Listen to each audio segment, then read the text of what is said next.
After a wild and topsy-turvy Daytona 500 with some controversy of course, and Jordan Stout got his second career Cup Series win and his second Crown Jewel win as well. But today, the 36 full-time drivers will kick off the real season for the 2025 and Season 6 of the JBL Cup Series here today with the John Deere 400 at Atlanta Motor Speedway. Race 2 of 18 in the regular season. Let's find out who will get the early season advantage here today at Atlanta. What's up everyone, it's boy and it's Race 97 aka Nathan Stapleton, and welcome to Atlanta Motor Speedway and welcome to race 2 of 28 for the 2025 JBL Cup Series. And boy, what a wild speed. We have the duels, the clash, the 500, and then of course the Krispy Kreme National Series race. It was a lot of fun, and it's going to be interesting on how the rest of the season goes, kicking it off here today at Atlanta Motor Speedway, the home of the season finale, for both series. And I'm happy to say that we got Bronson Minute back up here in the booth this season for Season 6 of the JBL Cup Series, and welcome to Atlanta Motor Speedway. Thank you for having me back, Nathan. It's always a pleasure to be up here in the booth. Hello ladies and gentlemen, welcome to Atlanta, and hopefully the controversy does not follow us here to Georgia, and hopefully we have a nice easy race here in this 1.5 mile intermediate track that hopefully will bring lots of great racing as it has in the past here in the JBL Cup Series. Of course we got 16 different speedway tracks on the schedule, but 8 other traditional mile and a half or 2 mile tracks, and then you got some wild ones in between, but this is the bread and butter on the JBL Cup Series circuit. You want to be good here on these mile and a halves, and you especially want to be good here at Atlanta, knowing that the season finale will be crowned a champion in September is here at Atlanta Motor Speedway. And this track is known for its multi-groove racing. The IMI that Travis cut to a year or two ago has been awesome. Multi-groove racing.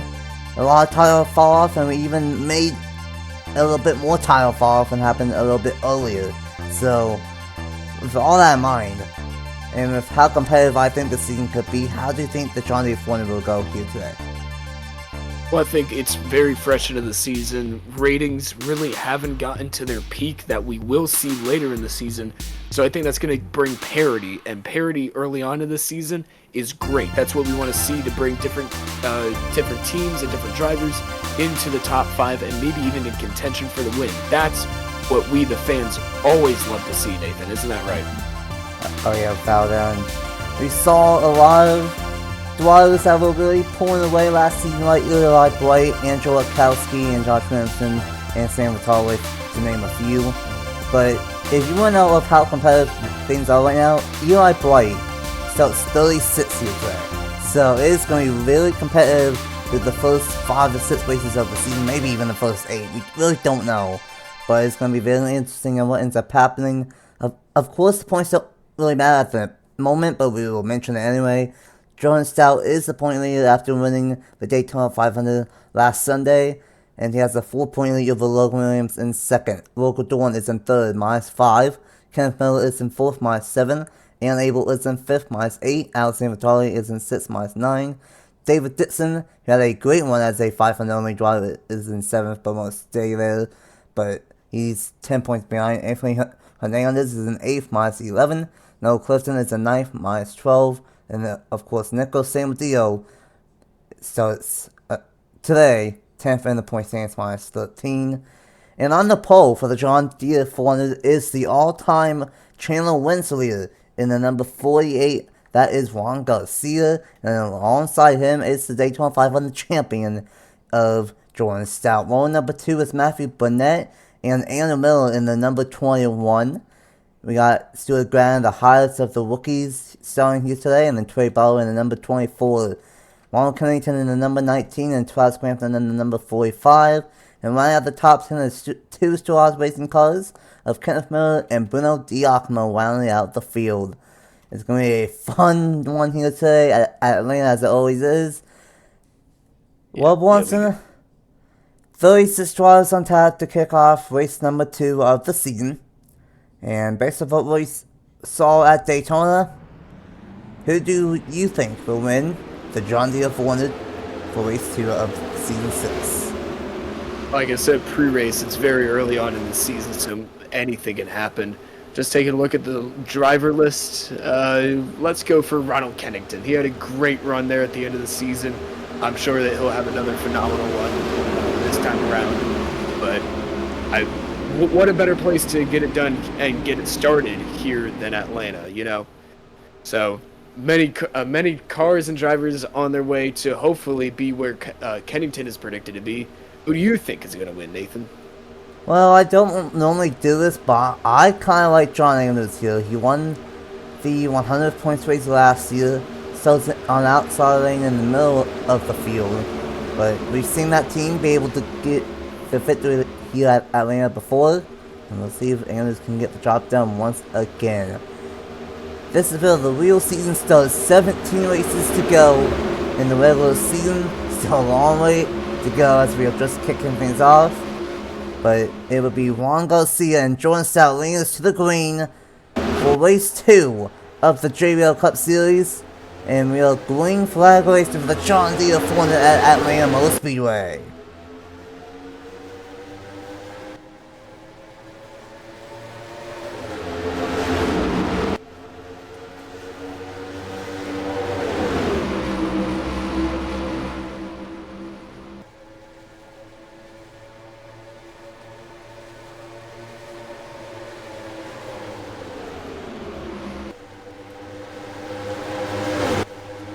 Side by side after turn number 4, it will be Juan Garcia barely leading lap number 1. But how about Jordan Stout all the way kicking off race 2 like he did last week? He won the Daytona 500 in dominating fashion late. Now he's trying this inside lane, but one thing that we will see all day long, the multi-groove racing. There's 3 grooves that work here at Atlanta, and each groove works out better on the short one versus the long one.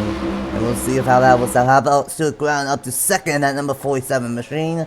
And I think this is the first race of many that you'll see Stuart Brown make some noise in the JBL Cup Series. Yeah, how about the rookie in the 47 there, Grattan there up to P number 2, the 23, he's falling back and into the clutches of the 19 and there of Kennington. He's going to try and slide up in front of the 4 of Kenneth Miller, but Miller was there. He's going to rip the outside line there. A shout out there to the 45 to Travis Crampton. He was in the middle of a 3-wide situation for about a full lap and kept it off the cars for that duration. So props to him for that. But now he comes the 23 back to the inside of Stuart Grattan. 23 there of Jordan Stout, pole sitter, or outside pole sitter rather. Daytona 500 winner. Here comes Kennington. He is loving this. He's going to try and split the middle 3 wide, but he thinks better of that. Backs it off and is going to remain behind Grattan. Coming out of turn number 4, and it is going to be the 48 of Juan Garcia leading to lap number 5. Juan Garcia loves what he sees behind him.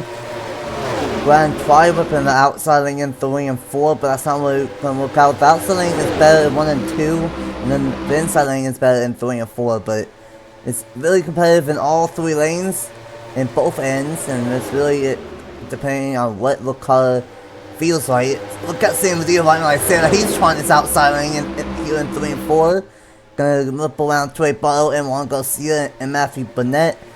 It's gonna be about 28 laps on fuel for these guys for the first round of pit stops, and then if it stays green, they will pit late for that second stop. But how about these rookies? Kenneth Miller, Stuart Grattan, Duncan Halverson in the number 15. We've seen flashes of Rick Ware racing in the Clash and in the Duels and in the 500. And that streak is continuing here at Atlanta. Yeah, how about Halverson here early on here in Atlanta? Passing the 19. Already a championship threat, I would call Kennington, even though it is super early into the season. I think I would call Kennington a championship threat, judging by last season. But nevertheless, the 15 of Halverson is up to P number 5, that is, right behind the 4 of Kenneth Miller. He's going to try and make quick work of the 4 here out at turn number 4, try and get the run. And he's going to take a peek to the inside. He's going to get there along with his fellow rookie, of Grattan, and Grattan's going to take a peek to the inside. He is there to P number 2 to the inside of Jordan Stout, and he's going to clear Stout in the 23 off of turn number 2 and set his sights on the lead there of Juan Garcia. And the 15 is still side by side. He's going to back it off. No, he's still going to keep to the quarter panel of the 4 going into turn number 3, still side by side, Nathan. And it's going to be Kenneth Miller to the outside, possibly clearing. No, Nathan, they are still side by side, and Stout's going to come back at Grattan.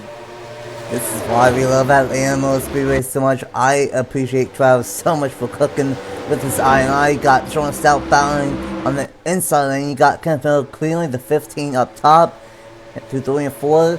And how about some of these draws that are making the name up to the front? More rookies of San Mateo and Local Dawn, and Abel, who got a good one in the 500. Troy Barlow, Nick Lopez, Local Dawn, Alexander Lowe, Matthew Burnett, and Eli Blight is still in the back of the number 42 back there. And look at this racing in the midfield, 3 and 4 wide.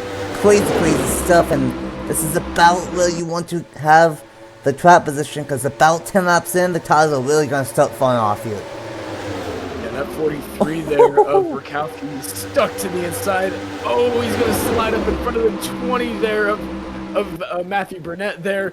3 wide, tight off of turn number 4, and the 40 and the 45 is going to find himself back in the 3 wide position like he did back on lap number 1s and 2s. But back up front, it is still Garcia leading off of turn number 2, followed by Grattan, Stout, Miller, and then the 2 of Justin Zidell. First year at Team Penske, hoping great things out of him, but behind he has a challenger in Nicholas Samadillo. Welcome to the Cup Series, Samadillo. We're glad to have competitive young drivers like yourself. Zidell to the inside of the 4 of Miller. He's going to try and clear him off of the corner. If he doesn't get pushed by the 77, aggressively putting himself in a position to make the 2 vulnerable off the corner, but it's going to be the 2 clearing Miller, and maybe even the 77 clearing the 4, followed by the 3 and maybe even the 15. They're just going to mollywop train around him. And the battle for the lead here, Nathan, it is the 47 of Grattan versus the 48 of Juan Garcia going into turn number 1. I think Grattan has a long one car here today, and that could be very crucial, because we bought a little bit of a different tire. It's about the same tire wear, but it's a little bit softer, and it will really have a bigger effect earlier on in the 1. So you definitely want to have a long one car here today, and it looks like Grattan definitely does, and he's all over the back bumper of Juan Garcia. It's not going to be an easy pass. Garcia doesn't have much success in the Cup Series, but he is the all-time channel win leader in that number 48 machine. And Grattan is in second, Jordan Stout, and how about Justin Zidell going for the 3rd place spot at number 2 for Team Penske, same with Deal, Kenneth Miller, and then Abel and Dorno side by side for the 7th position. A lot of side by side battles already. Great stuff here at Atlanta Motor Speedway in the John Deere 400. Trying to judge short run cars with long run cars. I believe you are right. Juan Garcia definitely has a shorter run car than Grattan in the 47 there, as Grattan's still on the back bumper, but also the 15 there, the rookie we were talking about in Duncan Halverston.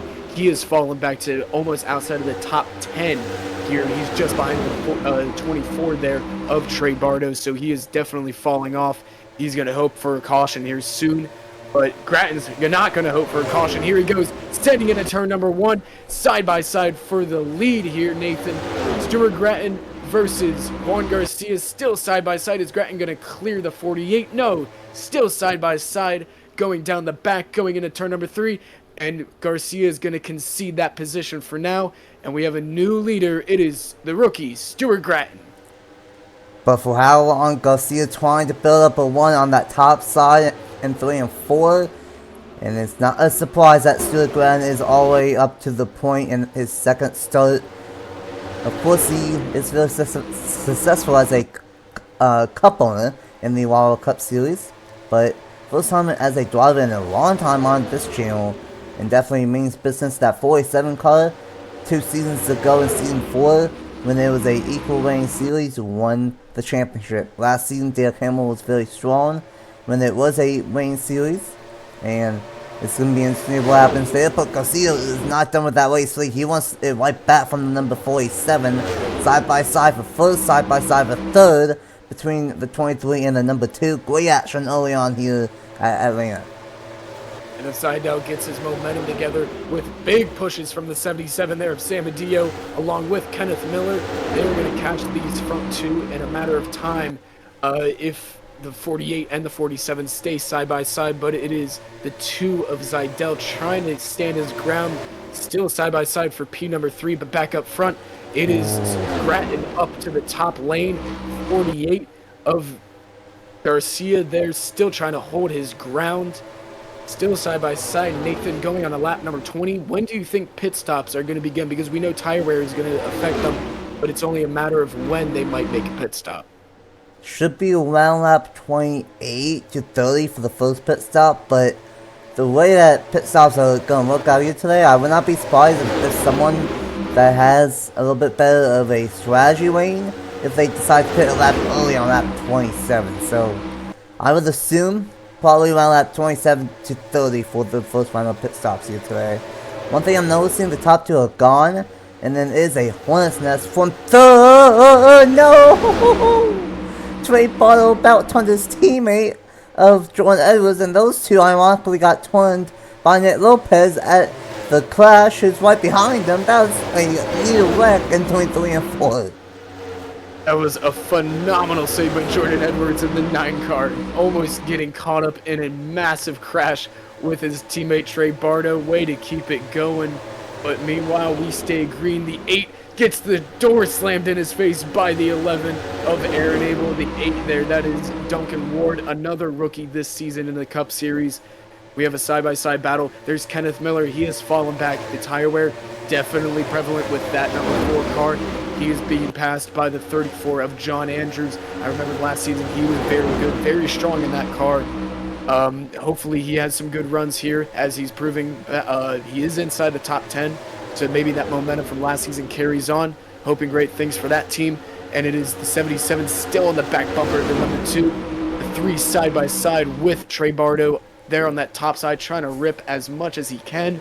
The 9 back to the back bumper of his teammate, possibly being pressured by, was that, can't see, is that the 54 there? Yeah, that's the 54 of Nick Lopez. And Nick Lopez, Jordan Edwards, and Trey Barlow, they all have history. It was Nick Lopez that turned, I believe, Juan Garcia Jordan Edwards into the 24 of Trey Barlow in the Pally Clash a couple of weeks ago. So these 3 have history, and I don't think this 9 is going to be too nice to that 54 year. About 4 laps away from pit stops, I believe. Garcia has taken the race lead back from Stuart Grant in the 47. Stout, Seidel, Sam Adio, Abel, Wood, Andrews, Kenneth Miller, and Trey Barlow rounds out the top 10. And it's going to be interesting on what the strategy game is, if you want to pit first or if you want to pit last here today at Atlanta on lap 25. And once again, battle for the race lead. Yes, and that's going to be a very good psychological battle with these crew chiefs here on the box on pit road, because if you pit first, yes, you might have that track position, but also you're going to be the first one on those tires. They're going to wear out in a matter of seconds, in a matter of laps, so that may not be the way to go. But also, if you wait too long, your opportunity for being in a good position later on in the race is just going to be vanished, just like that. Still side by side, Grattan is not giving up on Juan Garcia here for P number 1, even though pit stops are coming in about 2 laps, maybe 3 laps time. They're still going at it. The 23 is cleared. That is Jordan Stout. He is trying to get away from this hornet's nest, as you called it early on. And that's Justin Seidel, 77 of Sam Adio, the 11 of Aaron Abel, the 8 there of Duncan Ward, John Andrews, a lot of blocking there, the 11 to the inside of the 77, a lot of blocking on the straightaway there, 77, Sam Adio up the racetrack, trying to get back down there as fast as possible, but yeah, tire wear definitely noticeable now, and pit stops, they are coming, Nathan. Oh yeah, the tire has reached its peak here at Atlanta. And we'll see, is anyone going to pit on lap 27? I think most of these guys will pit on lap 28. 27, it might be questionable. And looks like that is going to be the case where nobody's going to pit on lap 27.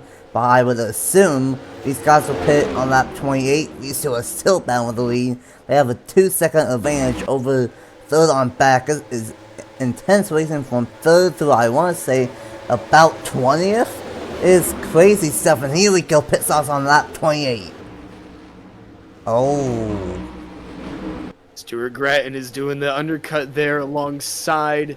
I saw one other car get down to the inside. That is Sam Adio, John Andrews, Trey Bardo. That's Kenneth Miller there, I believe. That's the 9 there of Jordan Edwards, the 21 there in the background. A lot of cars here, Nathan, trying that undercut. But as I said, it's a double-edged sword. Yes, you get that track position, but for how long? Oh yeah, it's going to be very interesting. Tyler means so much here at Atlanta. And we'll see. Grant wasn't really able to pass Garcia on track, and maybe he's trying to undercut him. Garcia is in, and look at this. Everybody else is pinning on lap 29. Looks like no one is going to stay out for an extra lap. Now it's the question of who's going to get out in front. It's going to be the 47, I believe. Stuart Grattan, he's going to be the leader. But for how much longer on the 48? Is the 48 going to do an absolutely masterful pit stop? Or is Stuart Grattan going to run away with this and be a rookie winner here at Atlanta? I know we may have one more pit stop left, but you know, these are the questions that we have to consider here, Nathan. Oh yeah, but it's going to be interesting. The first pit stops of the season. And there's Grattan all the way off of turn 4. I do think the undercut's going to work out for Grattan to take the race to lead. And, oh yeah, easily going to take the lead, but how much is that one lap going to really affect them? We have to wait and see. Have to watch out for pit road exit side by side like this. This can be a little bit close between the 12 and the 51. And I believe that is it. So we are good, and we'll look at the gap that Glenn, I should say, has a huge lead, a 3-second lead with the undercut. But how much is that going to hurt him later on? The one we have to wait and see. Want to go see in a second, and it didn't take long. There's last year's John Deere 400 winner of John Andrews. Sam Dio is in 4th, Kenneth Miller is in 5th, Bardo in 6th, Seidel is in 7th, Duncan Wood is in 8th in the number 8, and then for now is the number 23 of Jordan Stout, but side by side with Jordan Edwards for the 10th position. How about Crampton just outside the top 10? Andrew Miller in the 21. Logan Williams in the 38, just outside the top 10. Nanette Lopez, Local Dorn with a good pit stop. Matthew Hubert with a decent pit stop. Aaron Abel with a slow stop. Same with Ronald Kennington in the 19. And unfortunately, Eli Blight is still struggling here in the number 42. He is in the 31st position. Started in last place, and he's not moved up anywhere from the race start, unfortunately, for the number 42. And a tough pit roll for the 15, all the way in dead last. Well, almost dead last. Yeah, that is some tough luck for the 15 there. He was up front in the top 5 there early on in the race, but now he's going to have to try and battle what little positions he might be able to gain coming here. But the 48 might be pressured here by the 34 of John Andrews.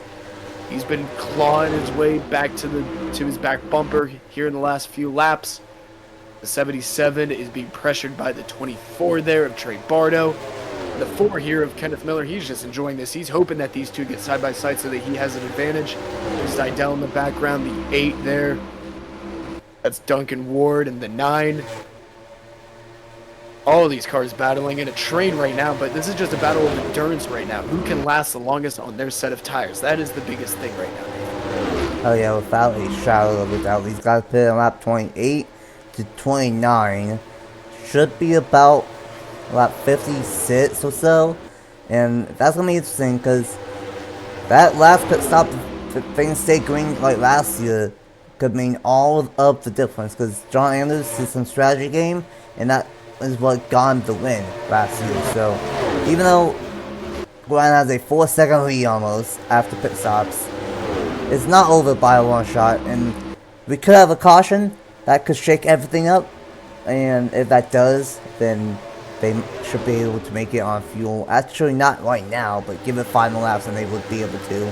How about Clampton to the side-by-side battle of Zidell? Zidell's dropping back in the number 2 machine. But you can just see besides Stuart Grant just pulling away and now slowly getting caught. From second on back, it is very, very tight. And that's of how close the lanes are at the moment. And it's going to be interesting of how everything pans out. And they're just trying to catch up with Juan Garcia. And these guys are slowly catching up with Stuart Grant. But that undercut looked out for that 40-17. Yeah, absolutely. And even the time that they gain is not a lot, but they are gaining, just not by a lot. Let's go down the list. Let's try and find the 19 of Kennington, my original pick of the race. Where is he? Out in the top 10. In 19th. P19, battling with his teammate there of Aaron Abel in the 11, trying to get to the inside of Rakowski. He shuts the absolute door on the 11, shuts it right in his face, on his nose. I wonder how Aaron Abel is going to respond to that. But Kennington, he was up front, started great, but now it's just midfield, and that was my pick for the race. And now you see the commentators jinx. Where's your pick, Nathan? In third, I picked John Andrews. I know a thing or two of what he did last season. He's actually catching up to Juan Garcia here, as they are all catching up to Stuart Grant now, since these guys, for the most part, have 1 extra lap on their tires. And Hendon Motorsports, they showed a lot of speed in the clash, so I'm not too surprised with them being in 2nd, 4th, 9th, and unfortunately Hubert is the lowest, but he's still not doing that bad in the 16th position. So Hendon is doing a very good job so far. Local going to get past Jordan Stout in the number 23. And I know it's way too early to mention the points, but a shout out to Kenneth Miller. He might get 2 top 10s to kick off the season if things stand. 25 laps to go. These guys are catching up with Stuart Grant, and we still have that second round of pit stops, and we'll see if how that all works out here. How about Travis Crampton? He might have a long one call out of nowhere. The inside gets chopped off by Sam Dio. Still gonna get to the inside now. Crampton is gonna be inside the top 5. That was a little bit close, Watson. Yikes, Samadeo, that might have been just a tiny bit of a rookie move, but they keep it going, no harm, no foul, in my opinion. If you keep it going, no crashes, no hurt feelings, then there's nothing to complain about. Travis Crampton passes him, and now there's my car, the number 2 of Justin Zidell to the inside of Kenneth Miller in the 4. 2 Ford Mustangs. Look at how beautiful the Ford Mustangs are this year, Nathan. Just absolute beauties. And then that's the 21 of Andrew Miller ahead of Kenneth Miller. I wonder if they're related at all. But anyway, the 3 behind the Zidell there. We have the 8 there of Duncan Ward, the rookie, to the inside of another rookie. That's Sam Adio side by side as well. That's the 38, I believe that is, Nathan, of Logan Williams to the inside of Jordan Edwards. Sam Adio is going to slot in right in front of the 9 car, but Williams is going to try and still make that inside work. I don't know how well that's going to work. The 9's going to actually fall back right behind him, and Edwards is going to get behind Williams, and that's how it's going to be, Nathan. Still a single file for a lot of this pack. Kenneth Miller and Justin Zidell. We have a 3-wide battle right there. That is 54 there. Lopez to the inside. For a brief moment, he was in the middle of a 3-wide situation, and now everything gets sorted back out to 1 or double wide. The 9 car back to the inside of Edwards, followed by the 21 of Andrew Miller, and all of this still happening. And the 47 is getting caught just by a little bit more than last time we checked up, just under 2 seconds. And I think that one early lap is definitely costing Grant at the moment. We'd like to say that we are once again having some drivers banging their way up to the front that have a long one car from the looks of it, like Clampton, Duncan Ward. Let's be having a long one car, same with Jordan Edwards and Miller, Logan Williams. Definitely interesting to see the long one aspect of it, and same with the 5 and Matthew Hubert made some moves, but it's going to be interesting. 20 laps to go. This is kind of remind me of last year's race. They went caution free, and John Deere was able to end up doing the right strategy and win the whole thing. Got passed by Trey Barlow right there, and now we'll see what ends up happening. 19 laps to go. Grant still leads, but he has 200 cars right behind him of Juan Garcia and Trey Barlow. There's about a 3/10 gain that the 48 got on Grattan there.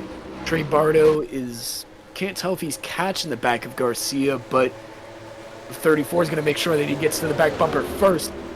Side-by-side battle there. Travis Crampton's going to follow the 34 there to the inside. Trey Bardo, he's going to try and make that outside work, going in the back into the tri-oval. Here comes Crampton back jumping to the outside. Where is he going to go? No room to the outside. He's going to go back to the outside, actually. There was room.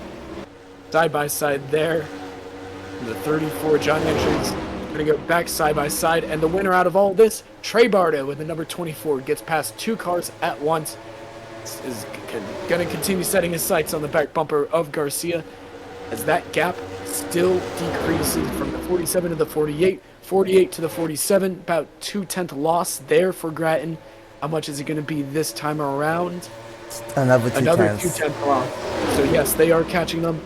Question is now, Nathan, when is this next pit stop going to be? Honestly, I think it might end up working out perfectly for Stuart Grattan. I think once they catch up to him, they're going to have to pit within the next 5 to 7 laps probably. So we'll see if what ends up happening on this pit stop. Last year, I believe it was a 2-tire strategy that ended up gifting John Deere the race win. But Crampton side by side with Barlow. 16 laps to go. Right now it's looking like it might go caution free 2 years in a row for the John Deere 400, but a lot of fantastic racing, a lot like last year, and honestly, this might be better racing than what we saw last year, because we moved this race from race 6 to race 2, but Crampton to the inside of Trey Barlow. We cannot knock out Travis Crampton out of the running here. I think Jordan Stout fell outside the top 10, but Jack Haas still has Travis Crampton, and who knows, depending on how this pit stop cycle, it could be a 23-11 racing 1-2 to kick off the season. Stout at Daytona, and maybe, just maybe, Travis Crampton here at Atlanta. Crampton's got the momentum, the forward momentum you were talking about. Maybe it was 5 laps ago. He has a long run car, and that is being proven right now. Forget about the gap between the first and second. Let's see the gap between second and third here, Nathan. It's 1.35. Now it's down to 9.8 seconds. So now, yes, Crampton is catching while also catching the leader. But again, when are they going to catch the leader? Because it may not matter in the long run because of that pit stop. And even when the pit stops happen, are you just going to go full throttle, balls to the walls, and just give it all you got till the end? Or do you want to save your stuff just in case something else happens? Honestly, I think once these guys pit, they have to just go full throttle, because there's no guarantees that we will have a caution. And a massive chunk caught that time by. It's going to be close on if these guys catch up in time, and honestly, we'll see here. I believe it is getting really, really close for that second round of pit stops. These guys are really falling off on the tire here, and they have caught Glenn, Garcia, Crampton, all under a blanket of each other. Less than 4/10 separate the top 3 here at Atlanta and the John Deere 400. Some good stuff all day, and these guys are just playing their time, because they know in just a few short laps they are going to have to play the strategy game for the second time of the day. Something that might also happen is Garcia passes the 47, but then pit stops immediately happen after that. So then in Garcia's case, what do? Do you stretch it out for another lap, or do you do what Grattan did, take the lead for those many laps that he had it? Which, by the way, it's been a dominating race by Grattan since that pit stop all the way up front. So if you're Garcia, do you just do the undercut or do you do the overcut? I feel like in the position that you are now, do the undercut, because it's worked out for Grattan for such a long time. I mean, It's happened for what, 25 laps? Mhm. And we have now 10 laps left in this race. Yeah, you might as well just do the undercut and see how that works. Yeah, the undercut with that for Grant, it just now took them basically the entire cycle to gain the 3.5 second lead that Stuart Grant had. So I think if you want to win this race, you got to do the undercut, and that's what Grant is going to do. He's going to do the undercut once again on this number 47, and he's the only one to pit this time by, and he's the only one. Grant is doing the ultimate strategy, and this might be the race-winning move. The only car to pit this time by. What is Grant going to do, though? Is it going to be 4 tires or 2 tires? If we can get to him here. You take a page out of last year's book. 2 tires, I think, is the way to go. And 2 tires it is. 2 tires, just a splash of fuel. Get me to the end with 9 laps to go. And here comes Garcia. Here comes Trey Bardo. Andrews goes around.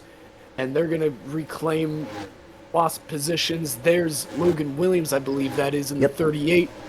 That's the 4 of Kenneth Miller. So these guys are going to try and stretch it. Kind of the overcut, but kind of also in the middle. I believe that's Rakowski that just got on the pit road. Maybe Eli Bright. Not sure who that is. That's but Eli in the 42, trying something. We'll see what Garcia is going to do. And yeah, it's going to be a 2-tire strategy. Similar to last year. And they might look out for one for Stuart Grant. Yeah, where is he? There he is. There he is. And let's see here, the number 47 is right there. It's going to be close between the 48 and the 47 here. Oh boy, he's being held up by the 12 there.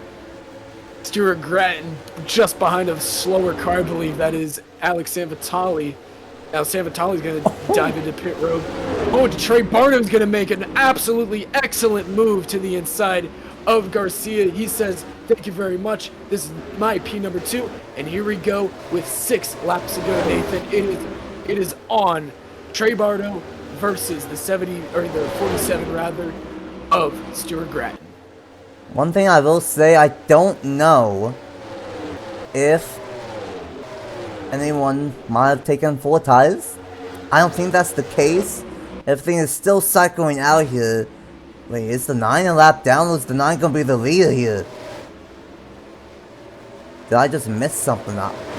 Everything is still cycling out.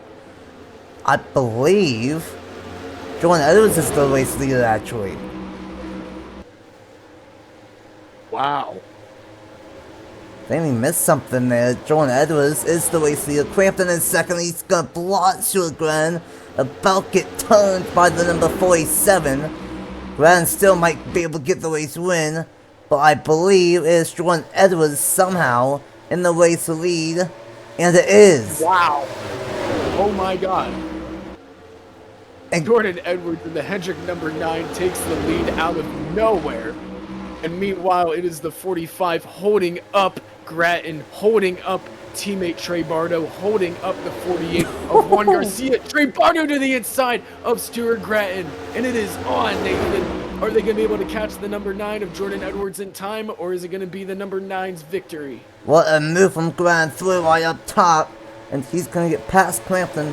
4 laps to go. Can he get there on that number 9? Did the 9 of Jordan Edwards take fuel only? He might have done fuel only, because Stuart Grant's all the way on the back bumper and all the way making a move on the number 9. But Crampton might make a move as well. Side by side, but Grant's going to get to the inside. John Anders is back in the midst. Trey Barlow as well. And, oh no, the 31 is back down pit road. He blew up late, and now he had a tire go down. He blew up late at Daytona, and now he had a tire. A tough way to start off all miles of the season. And now, Grant is absolutely gone. We have some different strategy. I think the 9 did what I think he did. I think that number 9 took fuel only here. And what the number 9 of Jordan Edwards just did was block the crap out of Trey Bardo and essentially take him out of contention. Unless Trey Bardo can put the laps together of his life, it is going to go to the rookie of Stuart Grattan here. I'm absolutely shell-shocked. I cannot believe that. But are lap cars going to play a factor? I do not think so. But I guess we'll see in about 3 laps time if it will pay off or if they'll play a factor into it.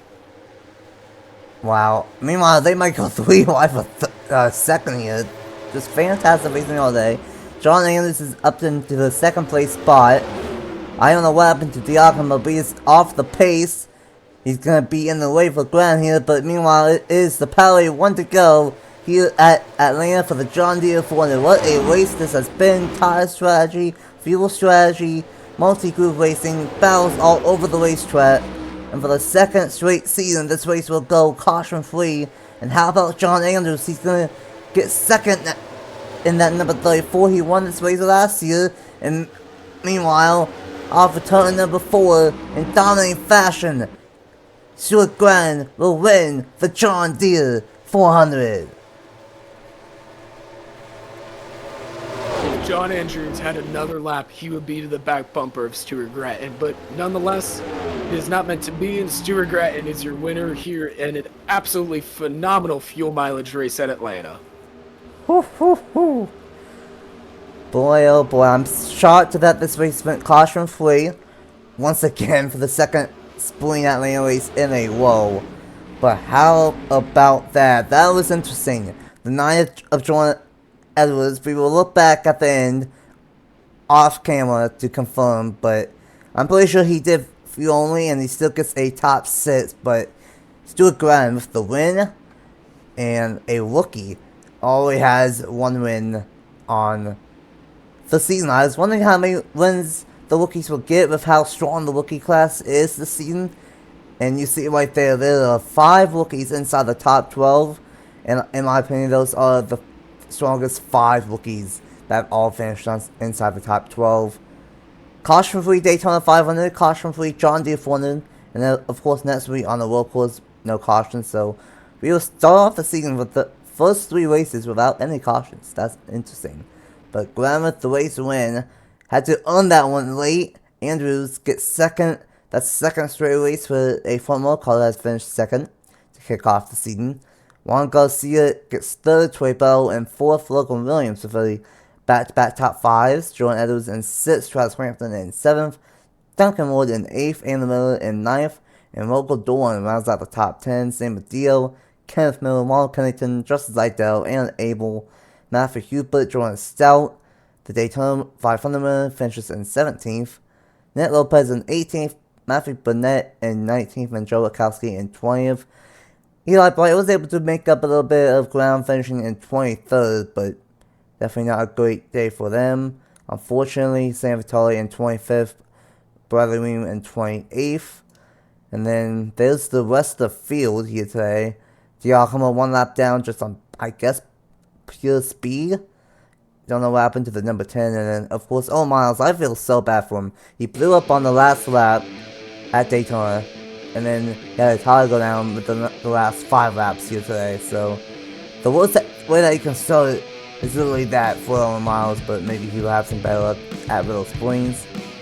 What a race here at Atlanta. Fantastic racing all day long. Caution-free once again. Glenn barely won. He dominated, but he almost got held up by Jordan Edwards. What's the thoughts after that one, Bonson? A caution-free, but signed John Deere 400. Yeah, I mean, it was really a story of 3 acts. You had the beginning, middle, and then the dramatic end there.